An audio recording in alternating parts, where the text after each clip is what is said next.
Good morning, everyone. I want to start by saying that thank you to everyone for being here today and for allowing me the opportunity to share my testimony. My name is Nudaira Tapia Cruz, and I'm 39 years old. I'm also known as Miss Popular, the host of the Most Popular podcast. I'm from Puerto Rico, but I was raised in the Bronx, New York. I currently reside in Columbia, South Carolina since 2021. I have a 17-year-old daughter who is a senior and a 15-year-old son in the 10th grade. I met my ex-boyfriend in January 2023, and by February, we became a couple. We lasted almost 2 years before it all ended. Within 4 months into the relationship, he choked me almost to death. Of course, he showed remorse and promised that he would never touch me again. Throughout the relationship, he tortured me psychologically due to his personal background and childhood trauma. This may sound insane, but I tried to break up with him from the moment I got with him. As time passed, I learned new alarming things about him, and I continued to try to leave the relationship. But it was hard. I cared for him, and I appreciated his commitment to trying his best to be a better man for me and my children. I kept telling myself that I should be grateful for having a hardworking man that was a provider and pleased me in every way. Eventually, I had to realize that I've been a single mother who has worked very hard to provide for my children and me in every way. Towards the last few months of the relationship, he began to continuously beat on me. Things only got worse. Every time I tried to break up with him, as a justification, he confessed to me that he had been diagnosed with schizophrenia bipolar and that he wanted to take his own life. I called the police a few times and made reports, but never put charges on him because I did not want him to go to prison. I felt bad for him, and I tried everything in my power to help him, but he declined. He had agreed to leave the house on December 31st, 2025, but meanwhile, he made my life a living hell. He became so outraged that he told me that he was going to frame me and create a lie that I was cheating on him so that he can kill me, and it would be considered a crime of passion because he was mentally ill. He and I were a power couple in the underground entertainment industry.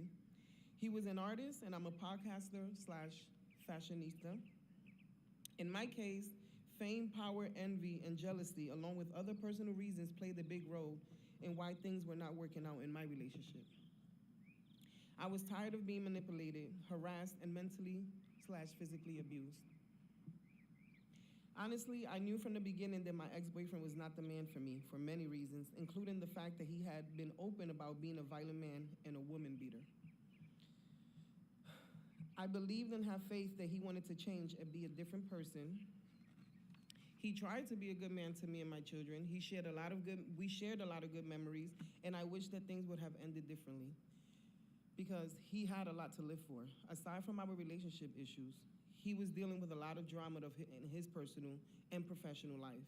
He spiraled out of control, and eventually his mental illness took over his emotions and mental state. On Saturday, December 28th, 2024, I woke up early in the morning to prepare for my photo shoot and a red carpet hosting I had later in the day. I attempted to walk out the home to go to my car to grab my wallet. My ex-boyfriend chased me out the door and put his hands on me, assuming that I was getting in the car to leave. We started to argue and got into a physical altercation in my bedroom, in which he pulled out a gun. My kids came to my rescue and broke the door down. We all proceeded to calmly walk to the entrance door.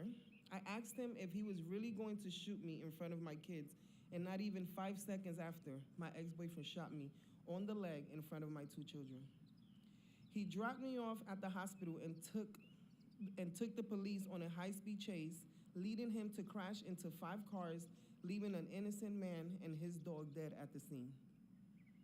That same day, my ex-boyfriend shot himself and was pronounced dead at the hospital. It was one of the most horrific days of my life.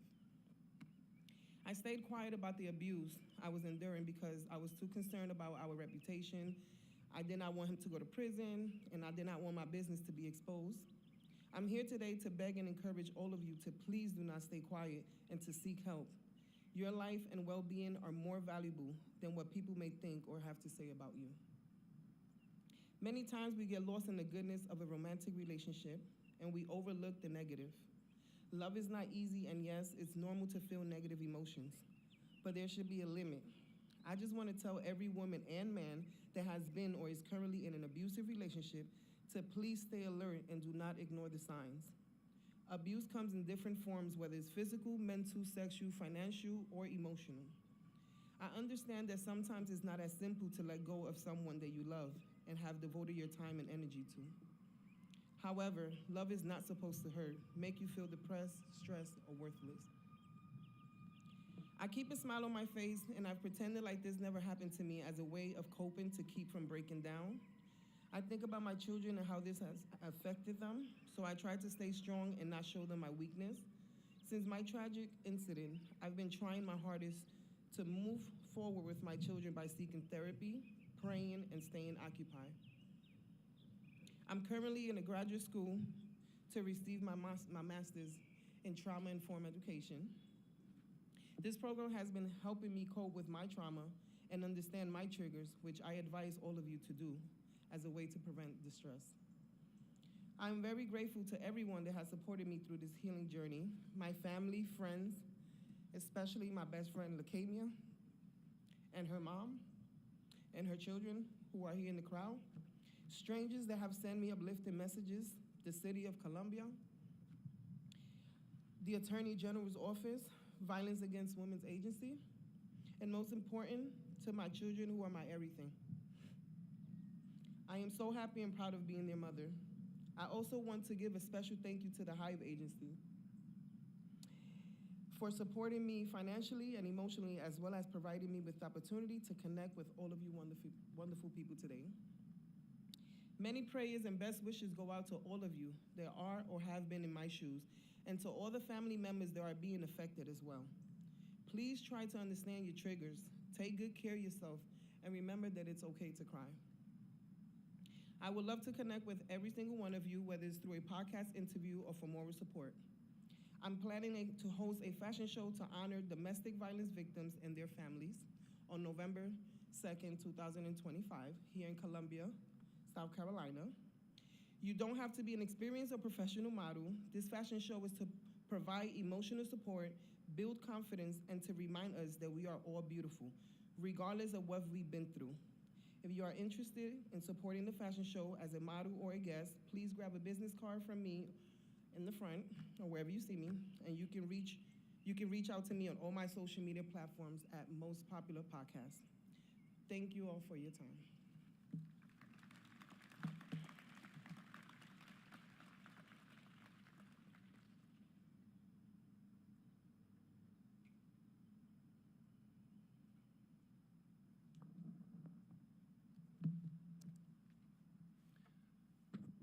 Good morning. This is my 15th silent witness as Attorney General, and I have to say, when I think about this event, it's kind of a bittersweet event for me. It's bitter because in order to have this event, we had to lose loved ones. We had to lose members of our community, citizens in our state, and everyone here feels connected by that. But it's sweet because it provides a vehicle or a venue for people to come together with a shared purpose, with a renewed energy, a renewed focus. Whether you're here to find hope, or whether you're here to find purpose, whether you're here to find a place to vent, we are all in the same community, and we are bonded together by this tragedy, and that this event provides us that opportunity to come together as one community. And for that, I'm very grateful. I'm very happy. I'm also grateful that I've done this event in sweltering heat, torrential downpours, and even in freezing cold, and I think today we lucked out, so I want to thank our Almighty for that. I also want to thank our speaker, Nudaira Tapio Cruz. Thank you. It takes a lot, not only to survive what you survive, but to stand up here in front of a lot of strangers, and even through your medium of your podcast, to be able to tell your story, knowing that someone out there will hear your story and will find that hope and know that they're not alone. So thank you for being here today and sharing your story with all of us. I want to thank the members of the Columbia College Choir under the direction of Aletha Jacobs. I want to thank Reverend Stuart Rawson from First Presbyterian Church in Sumter for the invocation. Thank you, Reverend. Amanda Wiley, Senior Victim Advocate from the Sumter Police Department. I want to thank her for reading our poem today. You also hear at the very end, at the conclusion of this event, from Rabbi Eric Uriarte from Tree of Life Congregation for delivering our benediction. And of course, as always, our Sergeant Jimmy F. Ryan III, bagpiper from North Charleston Police Department, who you will also hear from. Our sound system and all of the electronics here today are provided by ACS Sound and Lighting for providing technical support. I want to thank them for that. I want to thank them for the assistance to ensure the success of this in-person and live-streamed event. Quick Copy and Franklin's Printing for producing this year's Silent Witness Memorial Booklet. We want to thank them, and also Darlene McCormick and Green Hill Baptist Church for providing us with our bell, which you'll hear in just a second. We have a large number of people who are here. Some of them are law enforcement leaders, elected leaders, victim services providers, nonprofit groups. They could serve in some elected capacity, and whatever your capacity, and everybody here is important. But I do want to at least recognize those who are here today, who are elected leadership, who provide funding, provide support, they pass the laws. They're out there helping us every day of the year. And so some that are here today, I want to give a quick thank you to Representative Cambrell Garvin, Representative Celeste Davis, Representative Harriet Hallman. We have several sheriffs here today, Sheriff Dwayne Lewis, Sheriff Anthony Russell. Dwayne Lewis is from Berkeley, Anthony Russell from Hampton County Sheriff's Office, Sheriff Jay Kuhn from Lexington County, my hometown, and also Sheriff Lee Bone from Kershaw County. I believe we also have our Columbia Police Department Chief of Police, Chief Holbrook. I want to thank him for being here. We have members from the Greenville County Sheriff's Office, other members from the Kershaw and Sumter County Sheriff's Office. We have folks here representing the State Law Enforcement Division, the South Carolina Department of Probation, Parole, and Pardon Services, our coroner's offices from Bamberg and Berkeley counties. I'm told that our chiefs of police from Fort Mill, Chief Brian Zachary, Chief Terrence Green from the Lexington Police Department, Chief Dana Crowell, North Myrtle Beach Police Department, and Chief Rodney Bond from Denmark Technical Department of Public Safety. We have members from Casey Police Department, City of Charleston Police Department, the Columbia Police Department, the Florence Police Department, Forest Acres Police Department, Greenville Police Department, Lawrence Police Department, and the Sumter Police Department. We do have members here today from the 5th Circuit and 13th Circuit Solicitor's offices. We also have executive directors from various victim services provider and nonprofit organizations like Sarah Barber with South Carolina Coalition Against Domestic Violence and Sexual Assault, or SCADVASA. We have Ashley Olienka from the Hive Community Circle. Adrian Woods is here, Safe Passage Incorporated, and Ellen Hamilton, PD Coalition. We have Cleardis McDonald Amaker from YWCA of the Upper Lowlands. We have members from the Durant Children's Center, Meg's House, Pathways to Healing, the Care House of the PD. We have members from McLeod Regional Medical Center, Sumter County DSA, Zonta of Columbia. And I know that there are people here whose names I did not read out, and they probably showed up and we didn't catch you, but just because your name was not read or you were not recognized does not mean that you are not appreciated. I also have to end with the thank yous with the men and women of the Attorney General's Office. This week at this time is the State Solicitors Conference, and that is where many of our prosecutors, investigators, victims advocates go for their annual legal education to get their CLEs and other requirements met, and so we're kind of short-staffed today. So many of our staff are not here, as well as from the solicitors' offices, but they would be here but for the fact that they have to get that training. But we have so many who made this event a possibility. I just walked up, they handed me the sheet, but they did all the work, and I want to give them the credit. So in no particular order, I want to first lead with Monique Garvin. And I don't know where Monique is. If she's raising her hand under the tent. Monique is the chief cat herder. She is the person that really is the leader, and I want to thank you, Monique, from the bottom of my heart for all you do for the VAWA and human trafficking sections of our office. Matthew Benfield, Olivia Tisseth, James Massey, Mark Cardwell, Veronica Smith, Ashley Bishop, Mandy Bowden, Blake Easter, Chris Brunswick, Cameron Singleton, Melanie Williams, Faith Turner, Heather Weiss, Caroline Avant Hughes, Megan Raymer, and Patrice Scott. There are other staff who are in the background as well who made this day possible, including our IT director, Dennis Young, PIO, Robert Kittle, Ken Davidson, David Little, and I could go on and on and on, and I'm gonna spare you that, but what you need to know is a lot of people came together to create a vehicle and a venue for us to remember our loved ones and to recognize this issue here in South Carolina. I wanna thank all of the staff and volunteers that are holding silhouettes, and the family members, especially the family members and the loved ones of the victims who are being honored here today. You do not want to be here. The reason you are here is because something horrible, horrific, and tragic occurred. But you are here nonetheless. And please know this, you are not alone. We have so many others, but I would like to turn to the program at this time and recognize that this year marks the 28th annual Silent Witness Ceremony. This is where the South Carolina Attorney General's office honors the men and women who lost their lives due to domestic violence in 2024.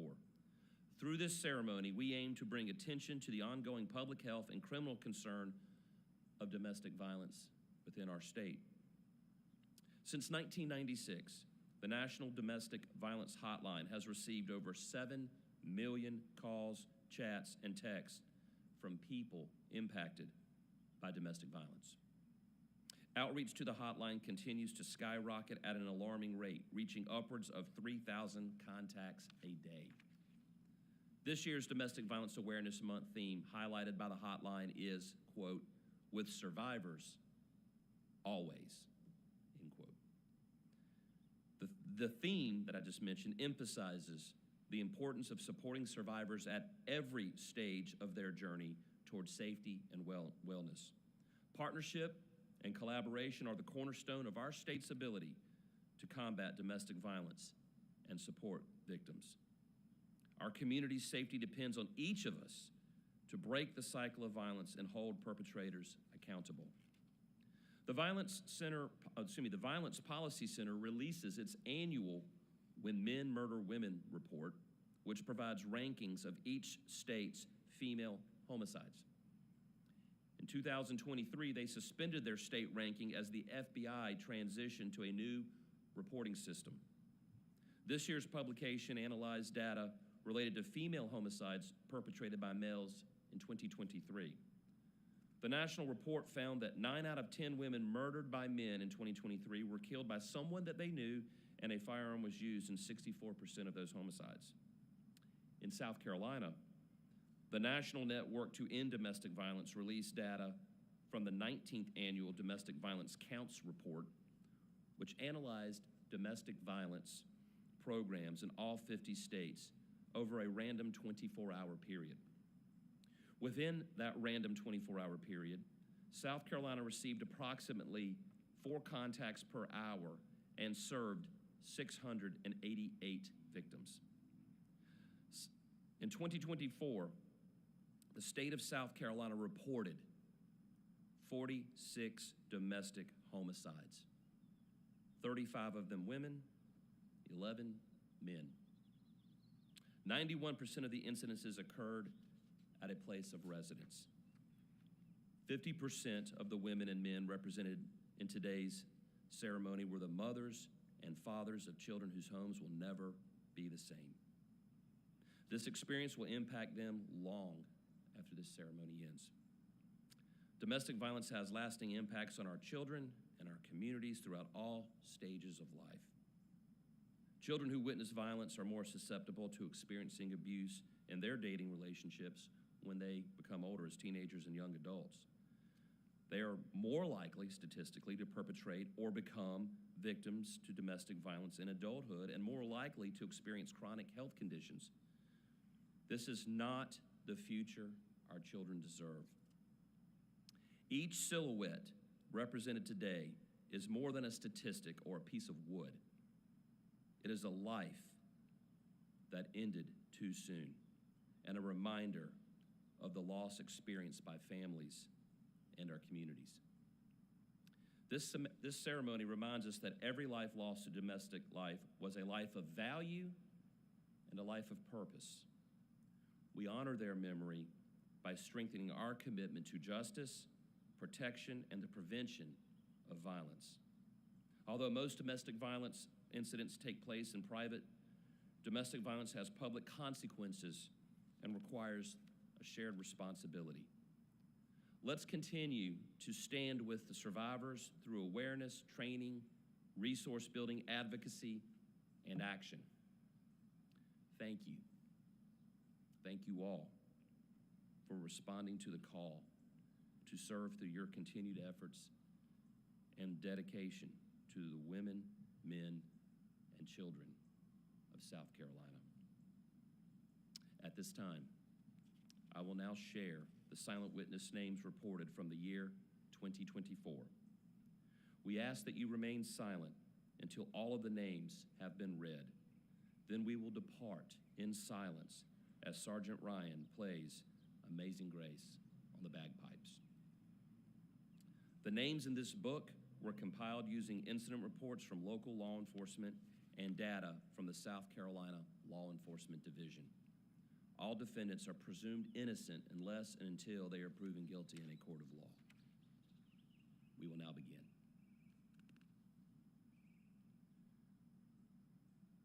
Greg Bowman, 43 years old, Aiken County.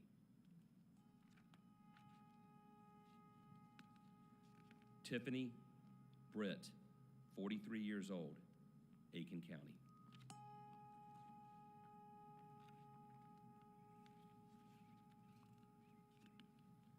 Jessica Barnes, 20 years old, Anderson County.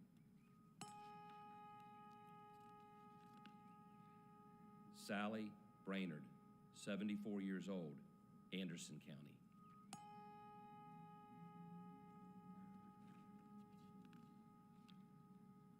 Keenan Turman, 33 years old, Anderson County.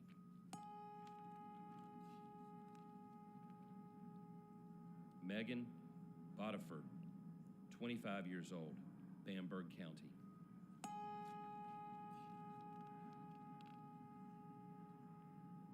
Stephanie Fries, 46 years old, Beaufort County.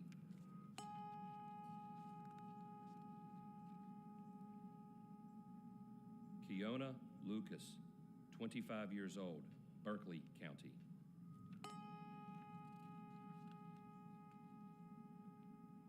Tracy McAvoy, 43 years old, Berkeley County. Katie Sullivan, 38 years old, Berkeley County.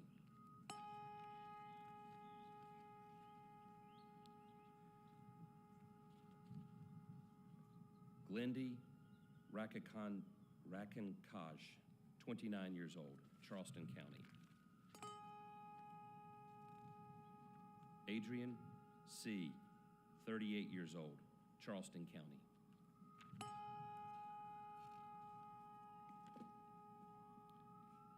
Natasha Singleton, 37 years old, Charleston County. Shanita Roberts, 45 years old, Cherokee County.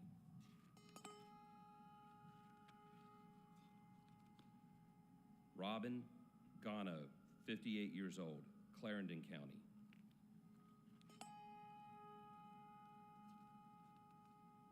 Charity Crowley, 39 years old, Darlington County.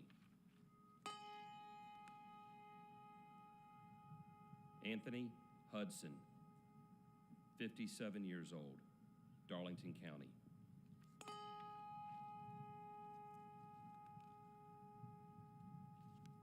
Jasmine Anderson, 29 years old, Dorchester County. George Yorn, 44 years old, Fairfield County.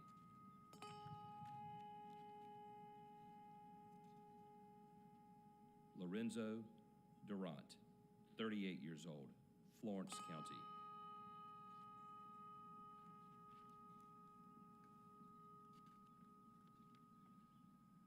Michaela Isaiah, 37 years old, Florence County.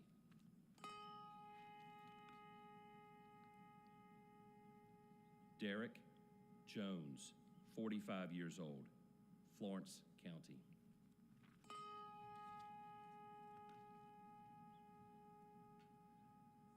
Mary Ellen Besant, 41 years old, Greenville County.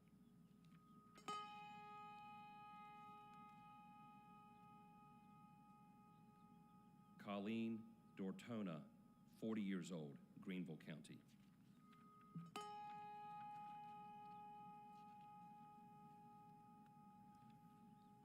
Michez Fowler, 46 years old, Greenville County.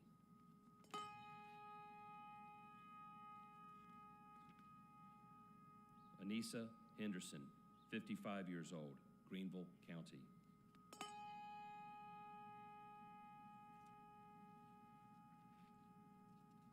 Maria Hernandez, 40 years old, Greenville County.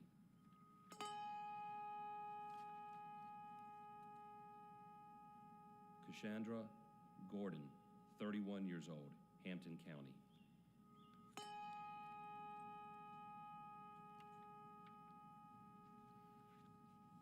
Tyranda Bellamy, 43 years old, Horry County.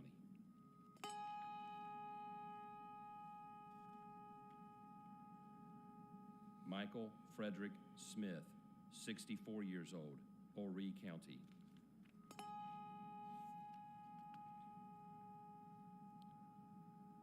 Daisha Johnson, 34 years old, Kershaw County.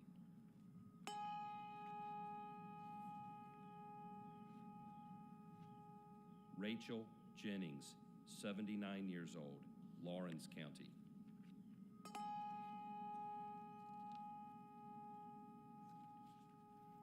Raven Graves, 31 years old, Marion County.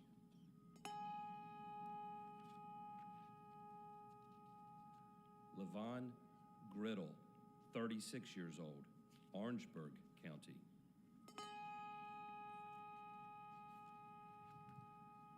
Douglas Strock, 48 years old, Orangeburg County. Amber Riddle, 38 years old, Pickens County.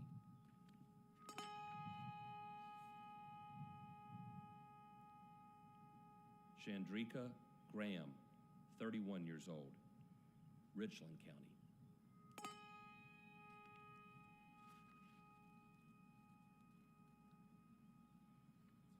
Dominique Palmero Pohl, 32 years old, Richland County.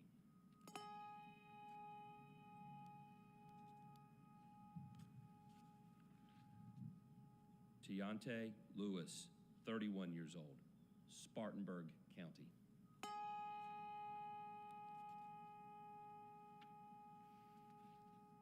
Joseph Croft, 52 years old, Sumter County.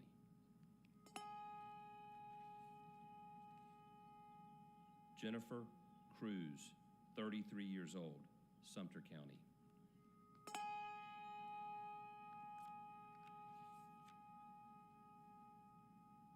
Shirley Evermond, 86 years old, Sumter County.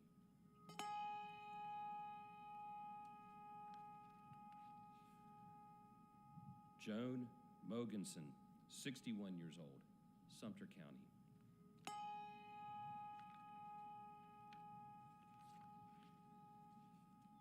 Antoine Demond Pugh, 34 years old, Sumter County.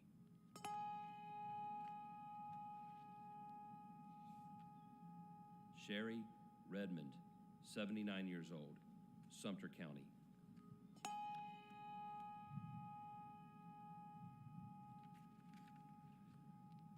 Tina Norman, 39 years old, York County.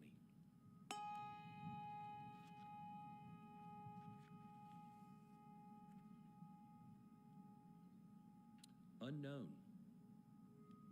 Domestic violence affects us all. Domestic violence does not discriminate by gender, race, or ethnicity. People in every socioeconomic status experience this type of violence. Domestic violence victims are all around us in our neighborhoods, workplaces, and in our places of worship.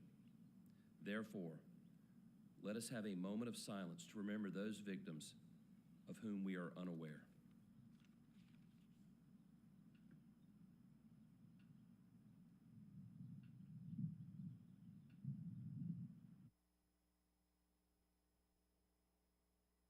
Thank you.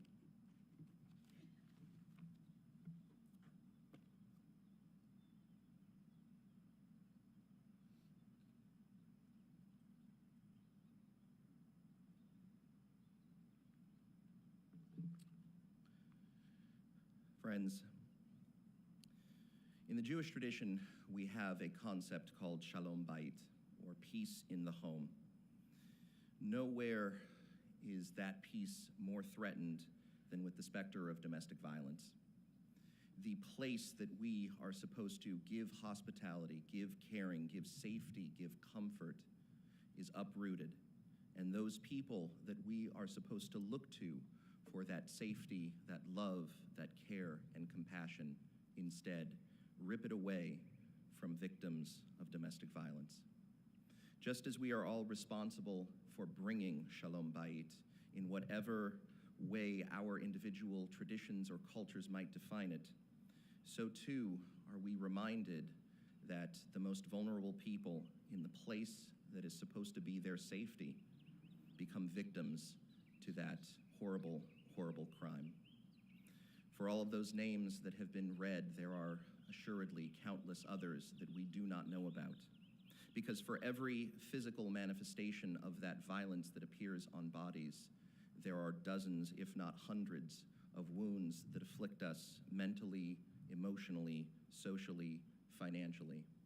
This is a crime that transcends race, gender, ethnicity, culture, sexuality, or any of the other ideas that are supposed to make us unique and bring us together.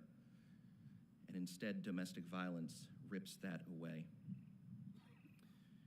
I ask us now to pray or reflect in our own traditions. May we work toward a day when the names listed at events like these become fewer and fewer, and perhaps one day be gone altogether. May we work to give support and empathy to those victims of domestic violence so that the cycle stops with them. May we give rebuke and compassion to those people who fear they are going down the road of being a domestic abuser so that they can receive the help and the education that they need to stop their ways. May we continue to elevate the names of all of those who are victims of this horrific crime, no matter who they are, so that we can remember them for a blessing that will hopefully end domestic violence. May we look to our left and our right and see family, whether they are blood or they are by choice, and offer them Shalom Bayit, because if they cannot find it in their own home, it is up to all of us to grant it to them, to show them the way of compassion, of love, and caring that transcends all of our cultures and traditions.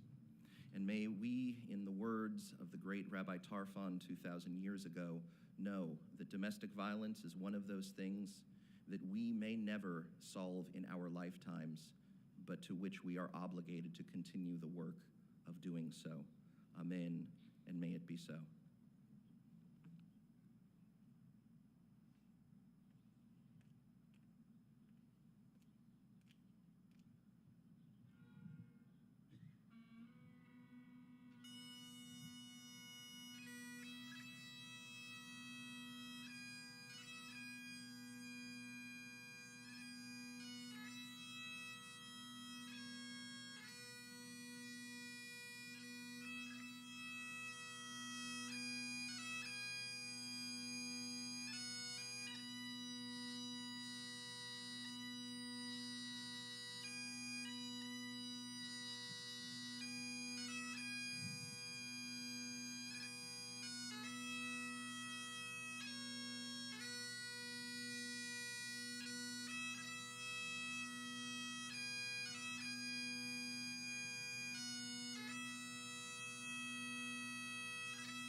This concludes the ceremony. May God be with you as you return to your homes. Thank you.